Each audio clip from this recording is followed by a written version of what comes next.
Bonjour ou bonsoir à toutes et à tous et aux autres et bienvenue dans The Millennials, l'émission dans laquelle nous revenons sur les épisodes de la série The Mandalorian.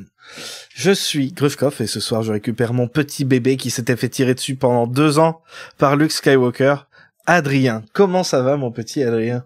Alors 2 ans mais ressenti vraiment 24. Ça va super. Et toi Grufkov, comment tu vas aujourd'hui? Franchement ça va. Alors, on va ce soir du coup retourner dans la galaxie de Jon Favreau Et avec ce premier épisode.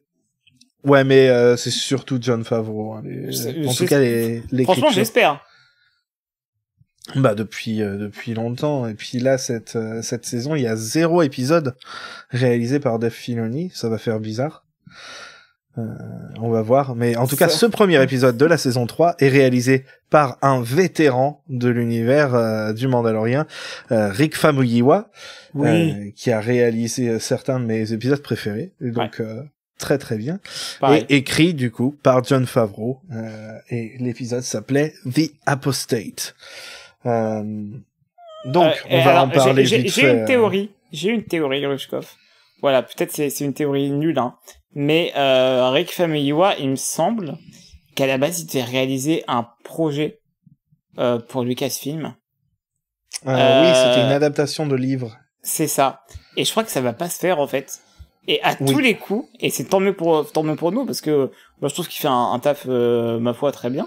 À mon avis, Lucasfilm a dû se dire, bon, on fait pas ça, mais du coup, tu veux rester bosser avec nous pour The Mandalorian, s'il te plaît? Et elle a dû dire, vas-y. D'ailleurs, ça me va.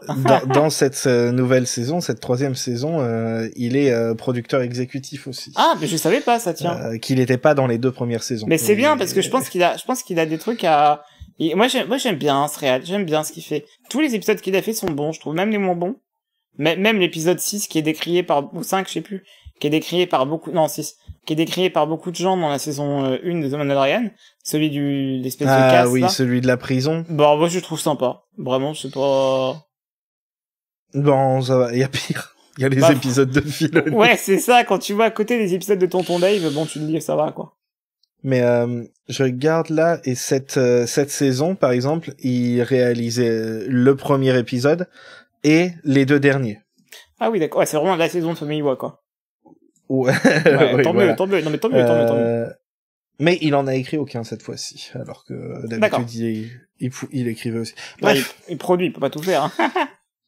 Ouais, peut-être que c'est pour ça. En même temps, ouais, effectivement, quand t'es producteur et réalisateur, en vrai, t'as pas forcément besoin d'avoir. Et puis prod exécutif en plus, il a son mot à dire sur les trucs, donc. Voilà, il fait les trucs sur le tas, sur le moment quand il est là. On va parler vite fait du coup de l'épisode sans spoilers, peut-être. Qu'est-ce que tu en as pensé de ce retour de la plus grosse série Star Wars, quand même, la première. Ouais. Qu'est-ce que tu en as pensé du retour de Din et Grogu? Alors, moi je suis toujours très content parce que Din et Grogu, ça fait vraiment partie de mes personnages préférés de tout l'univers Star Wars. Vraiment, j'ai un coup de cœur sur eux. Je trouve que c'est des personnages qui apportent beaucoup à la franchise. Et qui rapporte beaucoup à la franchise aussi, je pense, hein, en même temps. En fait, je pense que moi, je suis très content de les retrouver. Vraiment, il y a pas de souci. Même si je trouvais que ce début de saison, au-delà de l'épisode en lui-même, hein, je veux dire, dans la réception, dans même la hype qu'il y avait pas de hype en fait. On n'avait pas vraiment de. En tout cas, ouais, ils ont pas fait monter la hype. Ils ont pas. Du coup, c'est un peu bizarre parce qu'on a l'impression qu'il y a rien qui sort. Et on a plein de gens sur notre Discord qui ont dit, ah, mais c'est vrai, ça sort maintenant et tout. Et en fait, qu'est-ce qui se passe? C'est la plus grande série Star Wars, comme tu dis, hein. Et au final, est-ce qu'ils sont en train de mettre de côté pour préparer la suite derrière? Est-ce que, on sait pas, mais d'un point de vue marketing, Lucasfilm rate encore. Ouais, j'ai l'impression qu'ils savent pas trop ce qu'ils font et en tout cas en termes de marketing et tout, et ils se sont mis clairement les pieds dans le tapis avec Book of Boba Fett et la façon dont ils ont présenté le projet, alors qu'en fait c'était surtout un spin-off du Mando, ce qui est pas un problème en soi. Les gens en fait, ils en parlent beaucoup comme si c'était un problème en soi que ce soit un spin-off du Mando. C'est pas ça le problème. Le problème, c'est que c'était pas marketé comme ça à la base, et du coup, on a eu un truc qui était hybride, bizarre, qui aurait mérité déjà d'être un peu plus condensé, je pense. Oui. Mais même d'un point de vue, tu sais, genre, pas forcément marketing, mais même d'un point de vue du storytelling, c'est super curieux ce qu'ils ont fait à propos de Boba et du Mando, parce que moi, par exemple, il m'est déjà arrivé de conseiller The Mandalorian à des gens qui ne connaissaient pas du tout Star Wars et qui vraiment n'en avaient pas grand-chose à faire. Parce qu'il faut le dire, c'est une série qui a quand même ses qualités. Et du coup, maintenant, tu vois, c'est peut-être quelque chose que je ferai plus. Parce que si, à la personne que j'ai conseillé The Mandalorian pour qu'elle suive l'histoire de bébé Yoda, parce que tout le monde parle de bébé Yoda, et ben en fait elle doit se taper derrière Boba Fett, alors que c'est pas du tout indiqué dessus que c'est vraiment le spin-off de The Mandalorian. Bah en fait non, parce que les gens vont se perdre en fait. Et là vraiment quand on a regardé The Book of Boba Fett, c'est pas quelque chose qui m'inquiétait et qui me dérangeait. Et maintenant que le Mandalorian est revenu vraiment, c'est vrai que ça me paraît quand même curieux quoi. Grogu arrive dans cet épisode-là, on sait pas ce qu'il fout là si on n'a pas vu Boba Fett. En fait, c'est ça qui est assez incroyable, et j'ai vu quelqu'un en parler. Là, le pire truc, en fait, c'est que même dans le résumé, ils en parlent pas. Ouais. C'est-à-dire que il commence la saison 3 comme s'il était jamais parti, en fait. Il y a quelques images du truc, mais il y a pas de genre si, en vrai, il a été pris, et puis le Mando Si, il parle avec Griff il dit mais qu'est-ce qu'il fout là? Et il dit ouais, mais c'est bon, je l'ai ramené chez les Jedi, et au final j'ai parti le rechercher après. Ouais, allez ça hop, fait c'est bon, on 30 enchaîne. secondes. Et c'est traité comme le départ de Cara Dune, genre oh là, il est reparti sur sa planète comme dans les Simpsons là. Tu sais, c'est vraiment genre Griff et Dean qui se regardent, et Dean qui dit Griff qui dit il est encore là lui en regardant le bébé. Dean il fait elle est où ta shérif? Griff il dit ok, let's move on. Elle est partie, c'est bon. Oh. Mais ouais, au final, oui, comme tu disais, je pense, t'avais pas fini du coup de parler de... Non, t'inquiète. De ton ressenti global sur l'épisode. Oui, on est parti sur une grosse tangente. Pardon. Ah, c'est de ma faute. Mais non, mais l'épisode en soi, et j'aime beaucoup. Moi, je suis toujours content quand je les vois, ces deux cons. Et je trouve que là, ils fonctionnent vraiment bien tous les deux. Il y a de plus en plus une dynamique père-fils, mais pas forcément père protection, mais père apprentissage, tu vois. Là où il y avait pas forcément avant dans les différents épisodes qu'on avait eu. Et j'aime trop parce que vraiment là tu sens que Grogu il commence à grandir. Tu sens que Dean il commence à s'assagir un peu, même si ça reste toujours le plus gros con de la galaxie, hein. C'est pour ça qu'on l'aime. Et ouais, j'aime trop, voilà. Les revoir parler à des gens complètement farfelus, les revoir faire des kékés dans l'espace, dans un vaisseau, ça me procure un bonheur qui est vraiment, mais et c'est ce que je disais en regardant l'épisode, pardon, je suis assez long et un peu chiant, mais en regardant l'épisode, je me suis dit, putain, je prends trop de plaisir à regarder ça. Et je prenais en même temps trop de plaisir à regarder Andor. Mais c'est pas le même plaisir, tu vois. Mais ouais, mais en fait, c'est un pas truc pareil. qui me saoule beaucoup. C'est que les gens sont incapables de se dire qu'on peut aimer deux choses différentes alors que c'est pas du tout la même approche. Tu sais. Ok, et alors ouais, whatever, c'est vrai, t'as raison. J'ai beaucoup de gens que j'aime bien, tu vois, mais qui sont là genre putain, c'est vraiment les dialogues dans le Mandalorian, c'est quand même pas terrible. Bah ouais, mais bah vous avez déjà regardé Star Wars, les gars, c'est Star Wars. Ouais, c'est ça. Je suis désolé, mais mais c'est un conte de fées dans l'espace, Star Wars. Les gens, ils ont tendance à l'oublier, ça. C'est ce dont j'avais peur, hein.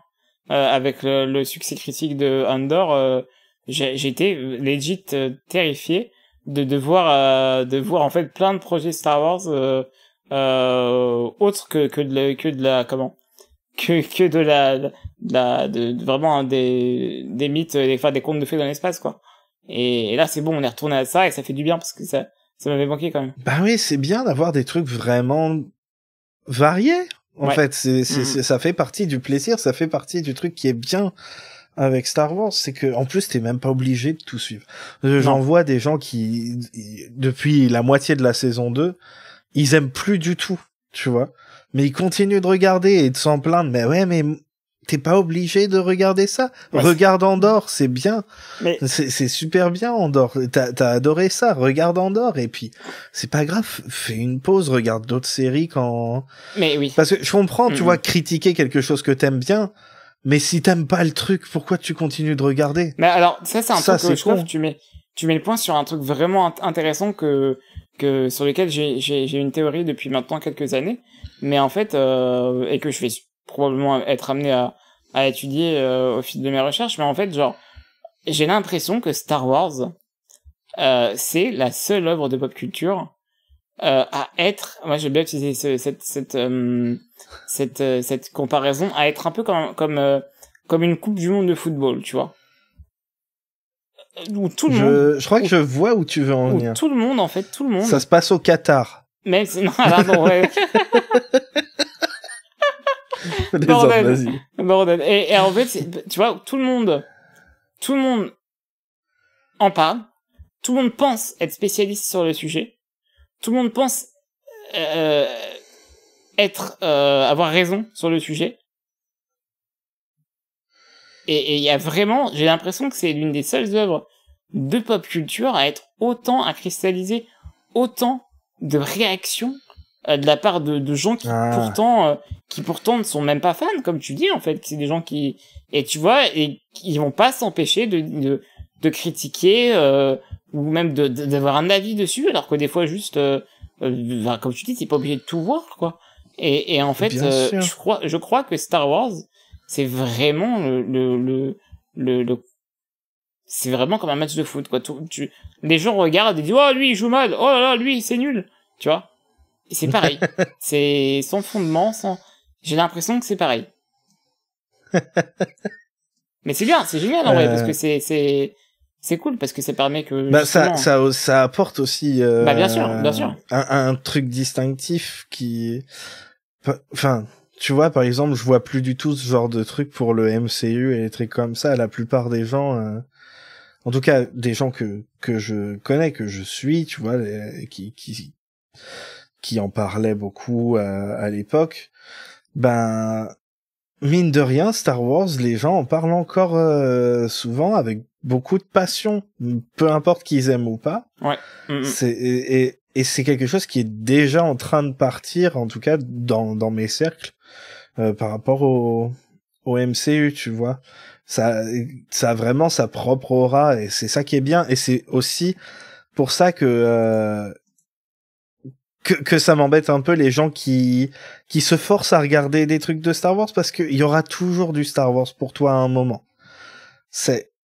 Il faut juste peut-être attendre et ne pas tout regarder, et comme ça tu passeras peut-être un meilleur moment, mais t'es pas obligé de te forcer à regarder tout, parce que parce que ça se passe pas au même moment. Par exemple, Andorre, c'est complètement détaché du Mandalorien, donc t'as vraiment rien à perdre à regarder l'un et pas l'autre, par exemple.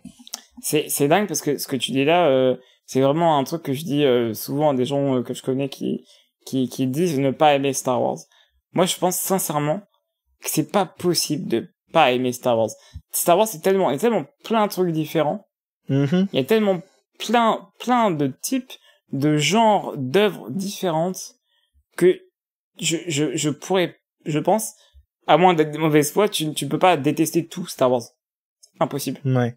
Il y a différents styles de Star Wars, et c'est vrai que même si l'épisode était pas incroyable, j'ai vraiment passé un bon moment devant, parce que en fait, j'aime bien aussi repartir sur du truc plus simple comme ça. C'est facile à regarder, c'est sympa, et je sais pas, c'est un peu feel good, quoi, la plupart du temps. Ouais. Ouais, vraiment. Alors, c'est pas autant feel good que Willow la pulette là récemment, mais enfin à mon avis, hein. C'est un truc un peu à mi-chemin, je pense. Ouais, je pense aussi. Ouais.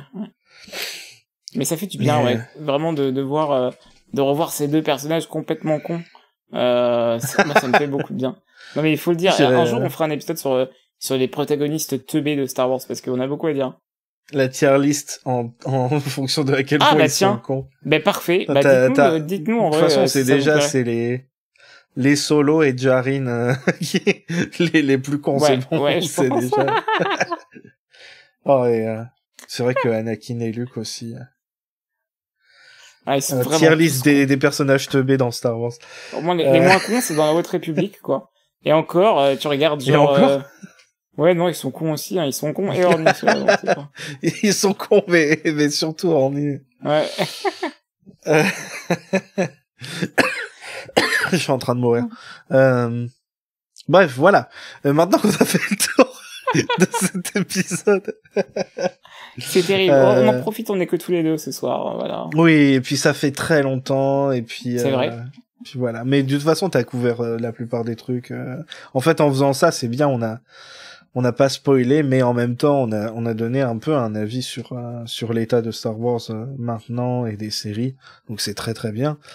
Maintenant, je vais te demander, Adrien, 2 trucs que tu as particulièrement aimé dans cet épisode. Ok, maintenant, on va spoiler. Attention, c'est les spoils. Vas-y, Adrien. Alors, qu'est-ce que tu as bien aimé? Jingle incroyable. Oh là là, c'est dur de trouver que 2 trucs parce que chaque plan c'était un régal pour moi, vraiment.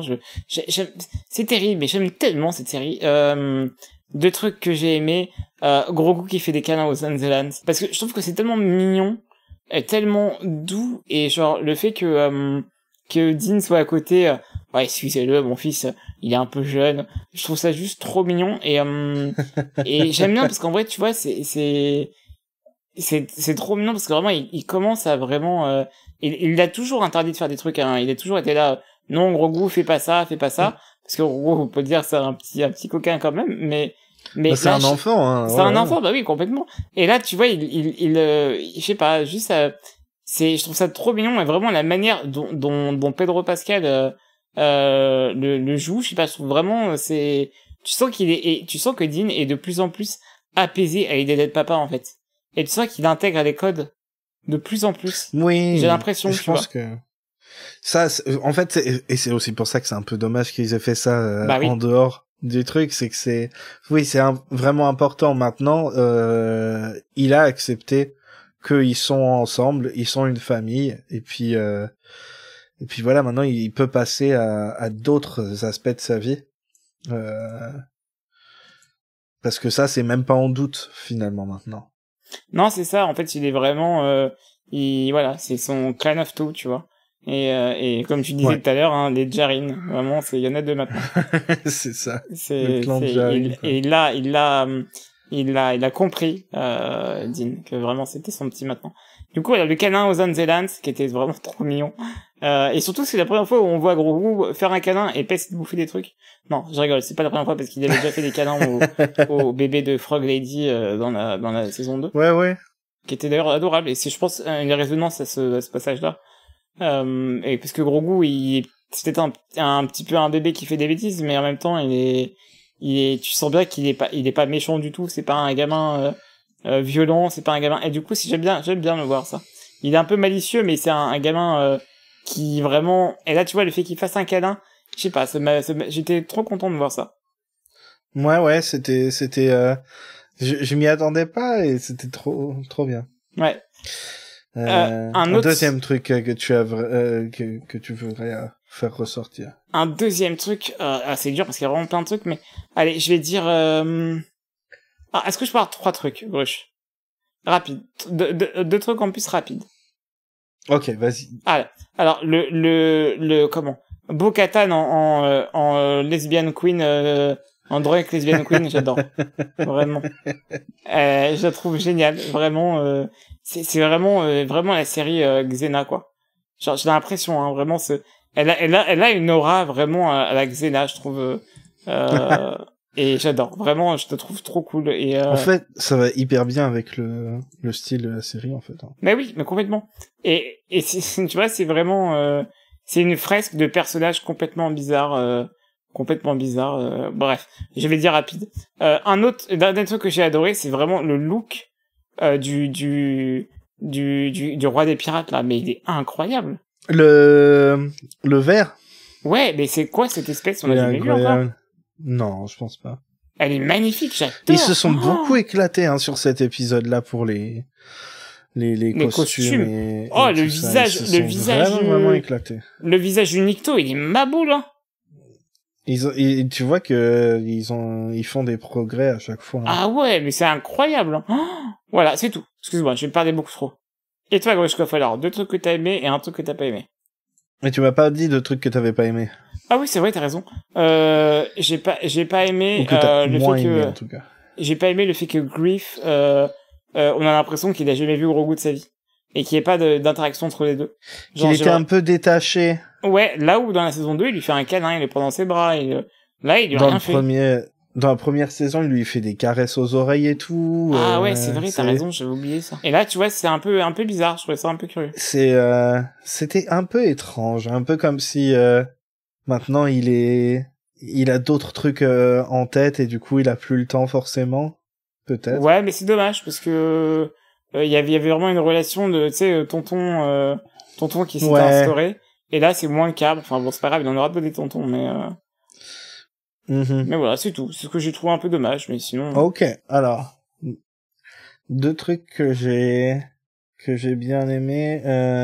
C'était complètement inutile, mais j'ai bien aimé la grosse bébête au début, l'alligator tortue, l'alligator tortue du début qui attaque les mandos.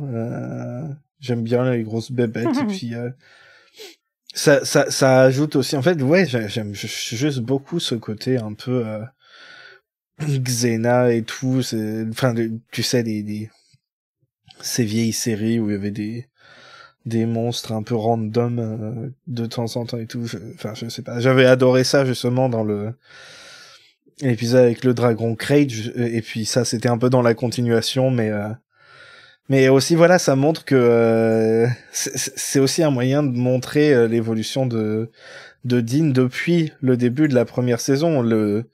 L'énorme créature qui était qui prenait tout un épisode à vaincre, c'est juste l'intro et il vainc la créature en 2 secondes maintenant. Donc il y a toujours un peu cet aspect de mythologie qu'ils ont pas oublié et c'était bien. Un autre truc faut que je réfléchisse. Ouais, j'ai vu pas mal de gens se plaindre des pirates. Moi, ils m'ont fait rire parce qu'ils étaient nuls à chier. Et depuis le temps, tout le monde sait, j'adore les trucs quand ils sont nuls. Les chevaliers de Rennes, les trucs comme ça, ça me fait trop rire. Parce que tu sais pas si c'est vraiment fait exprès ou pas, et du coup j'adore ce truc là où t'es vraiment pas sûr si c'est nul exprès ou si c'est nul vraiment, et c'est dans cette zone un peu grise et c'est extraordinaire. Moi j'adore ces bêtises. Voilà, et un truc que j'ai moins aimé, peut-être que j'aurais aimé un peu plus. En fait, en fait, j'ai pas trouvé vraiment de gros défauts à l'épisode. Juste, c'était peut-être un peu rapide, un peu. En fait, le seul défaut qu'il y a pour moi, pardon, j'ai bâillé. Le seul défaut qu'il y a pour moi, il fait partie en fait du narratif de la saison qui va être. Dean veut se faire veut avoir sa rédemption auprès de son clan et évidemment nous on sait que c'est pas nécessaire, tu vois, que il a pas besoin de faire ça, déjà il a rien à prouver à ces connards et ça fait pas de lui moins un Mandalorien d'avoir retiré son casque, et tout le monde veut qu'il qu'il enlève son casque plus souvent, mais bon, ça c'est un autre débat. Et ça va me frustrer un peu toute la saison, ça. Mais en même temps, ça apporte le fait, toute la storyline que j'avais dit depuis le début, hein, que il allait être de plus en plus important au sein des Mandaloriens en général, en fait.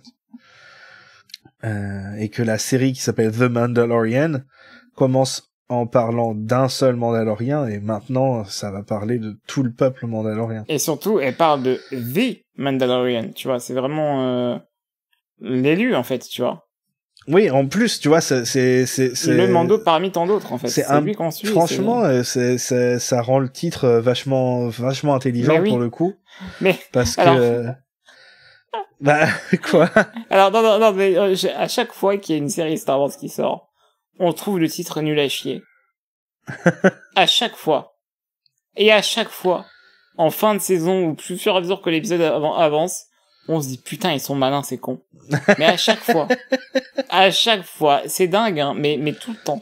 Que ce soit pour Andor, que ce soit pour même Obi-Wan Kenobi, ça avait du putain de sens que la série s'appelle comme ça. Tu vois. En fait c'était con, mais en fait non, en fait c'est pas. Bah ouais, en fait non, tu vois. Et là c'est pareil, vraiment. Oh, ils sont malins, Lucasfilm, ces imbéciles. Je sais pas s'ils font exprès à chaque fois, par contre. Hein. Si vous nous écoutez et que vous bossez pour Lucasfilm, on vous aime vraiment. Et envoyez des goodies SVP. Ouais. Et bravo. Ah oui, un point spécial. Il y avait 0 transphobe dans l'épisode. En tout cas, 0 connu dans cet épisode. Donc bravo. Ça fait du bien. Non mais t'as raison de me souligner parce que c'est devenu rare dans la série maintenant. Donc, putain. Ensuite, il y avait quelques petits points que on voulait aborder vite fait. Ah oui, pour la blague, j'ai marqué la gentrification, c'est bien parce que en vrai, c'est exactement ce qui est en train de se passer sur Nevarro, mais en vrai, est-ce que c'est vraiment de la gentrification? Je sais pas. Non, mais l'état de Nevarro des écoles, quoi. Oh, je sais un truc que j'avais aimé et dont j'ai oublié de parler. Le retour, je pense, de IG-11. D'une manière ou d'une autre. Ah, j'avais oublié ça. Moi, j'ai ma petite idée. C'est qu'il va pas vraiment revenir, mais que bébé Grogu va upgrader ses... Comment ça s'appelle? Son crib. Je sais plus comment ça se dit. Sa poussette, quoi. Pour des jambes de droïde et pourquoi pas avoir un exosquelette. Non, mais alors, Gloshkov, t'as beaucoup trop joué au jeu de rôle de Faucon Millennial, toi. À mon avis, c'est mort, mais c'est très bien. On va voir. Un petit mecha, tu te rends compte? Un mecha, mais ça serait trop bien. Un mecha pour Grogu. Grogu, le Jedi Mando mecha, quoi. Le mec, il est Jedi, il est Mandalorian, il est Gundam. Il est de l'espèce de Yoda. Mais Rey est une Marisou. Parce que elle a botté le cul d'un mec qui s'était fait tirer dans le bide quelques minutes avant. Oh la vache. Ensuite, pardon, t'as pas trop parlé de ça, mais du coup de l'évolution de Nevarro. Oui. En fait, ils construisent des écoles, tu vois. C'est pas comme s'ils faisaient des résidences, tu vois. Oui, ouais, voilà, c'est pour ça que je disais, est-ce que c'est vraiment de la gentrification au final? Bah, à mon avis, non, parce que alors oui, ça sent bourgeoise, hein, mais en même temps, là, et c'est là où vraiment je trouve que l'écriture, elle est pas si conne d'avoir vraiment, tu sais, parlé d'une école, parce qu'en fait, vraiment, c'est pas comme si les mecs ils refaisaient genre un resto de luxe derrière, là où il y avait une cantine avant, quoi. Non, le mec il fait vraiment des écoles pour que les jeunes puissent étudier, pour que tu vois, derrière, c'est pas si horrible, quoi. Non, c'est clair. C'est clair que c'est pas si horrible. Non, et il respecte vraiment le fait qu'il a une communauté et tout. Et c'est pour ça, peut-être qu'il est un peu plus distant, parce que il a tellement plus de responsabilités maintenant qu'il avait avant, que peut-être que ça joue aussi. Hein.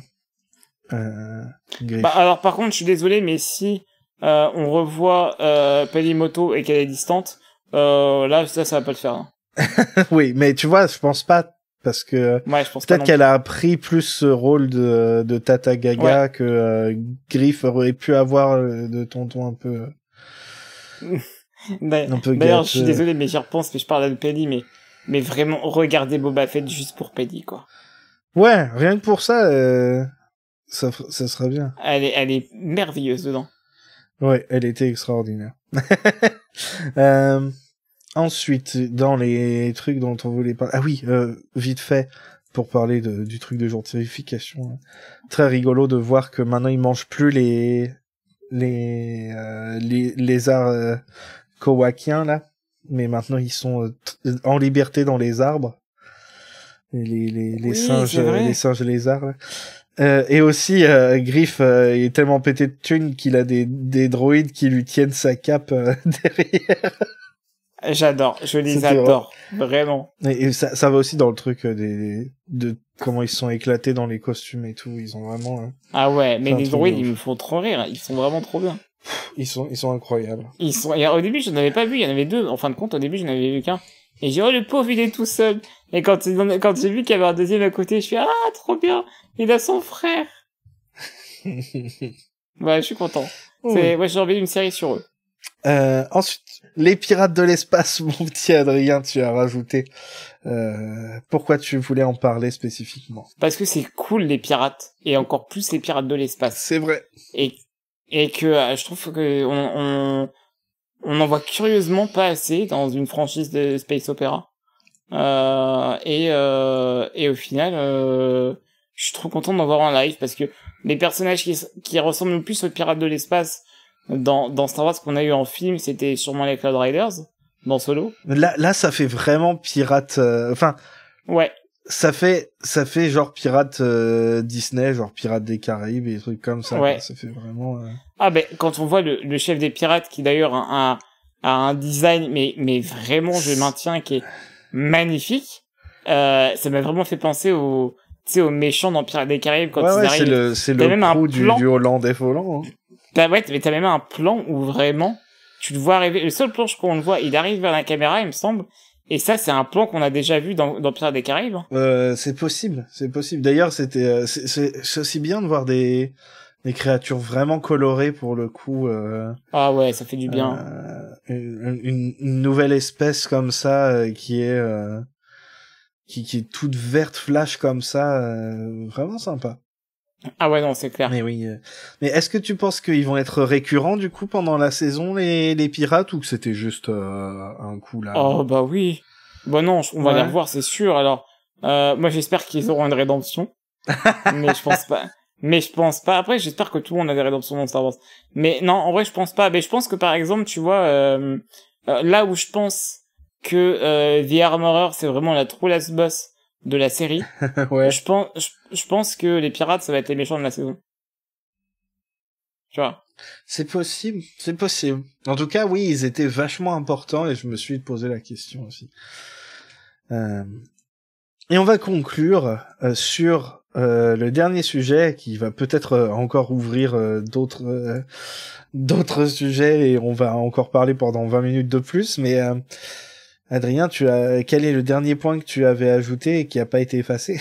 Et ben alors là, c'est vraiment le spoil direct, hein, on voit, alors, j'ose espérer que si vous nous écoutez, vous avez regardé Star Wars Rebels, et si c'est pas le cas, on vous le conseille vivement parce que c'est vraiment bien.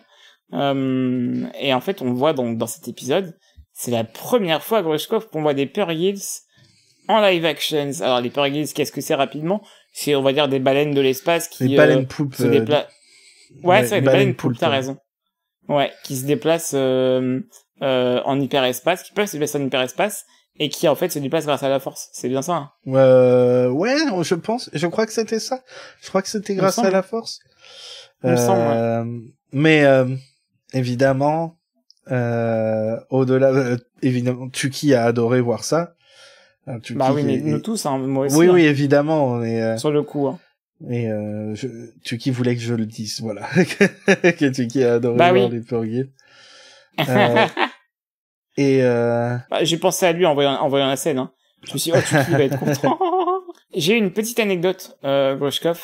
Sache que le jeune acteur qui joue l'enfant mandalorien au début de l'épisode, c'est lui, figure-toi, qui jouait je crois l'enfant principal qu'on voyait dans chez les Tusken. Ouais, c'est ça. Et j'ai une anecdote en plus pour toi. Est-ce que tu sais que c'est le neveu de Jimmy Kimmel? Mais non. Si. Incroyable. Et le monde est petit quand même. Hein. Voilà. Maintenant, est-ce qu'il peut demander à son oncle pourquoi il a invité Donald Trump à son émission. Merci. Bah, peut-être parce que son oncle, c'est un bouffon aussi, tu sais. Peut-être. C'est pas de sa faute, ça se trouve, lui, il est tout à fait respectable. Ça se trouve. Tu sais quoi, je trouve qu'il a une bonne tête. Et alors, je suis un peu triste, mais parce que je trouve qu'il jouerait bien un jeune Ben. Mais bon, il a déjà été casté ailleurs. Mais, Oui, mais bon, tu sais, faut faire notre deuil, il reviendra jamais, à part en comics. tais-toi. Voilà, Tout et c'est saoul. sur cette note de joie que, en vrai, voilà, quelqu'un qui disparaîtra jamais, c'est Grogu. On peut se dire ça. Oh, Et, bah oui. Bah, bien sûr, c'est Grogu. un peu... Dean va mourir à un moment, bien évidemment, mais Non. Grogu sera éternel. On mourra avant lui, ça c'est sûr et certain. Tu penses? Merci d'avoir été avec moi. Pardon, vas-y, qu'est-ce que tu voulais dire? Non, je dis, tu penses vraiment que Star Wars va perdurer autant, et notamment ce personnage? Star Wars, oui, en vrai, le personnage, il y a moyen qu'il réapparaisse après notre mort, oui. Ouais, c'est vrai. Hein. Je veux dire, il vit très très longtemps. Enfin bref, il y a plein de gens qui sont morts après la première trilogie de Star Wars, et tu vois, ça a perduré après leur mort. Oui, c'est vrai. Bah, Peter Cushing, par exemple. Tarkin. Oui, voilà, par exemple. Oh, punaise. C'est sûr, c'est une note joyeuse qu'on vous dit merci à tous et à toutes et aux autres. This is the way. Et à bientôt. Bye. Et retournez-nous sur les réseaux sociaux, même si c'est en train de partir en couille. Retournez-nous sur les réseaux sociaux. Ouais, voilà. Allez, retournez-nous bien là. Bonne soirée.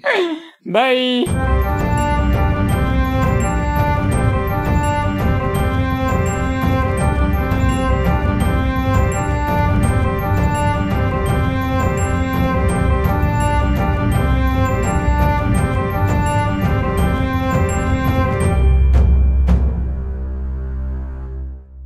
Super.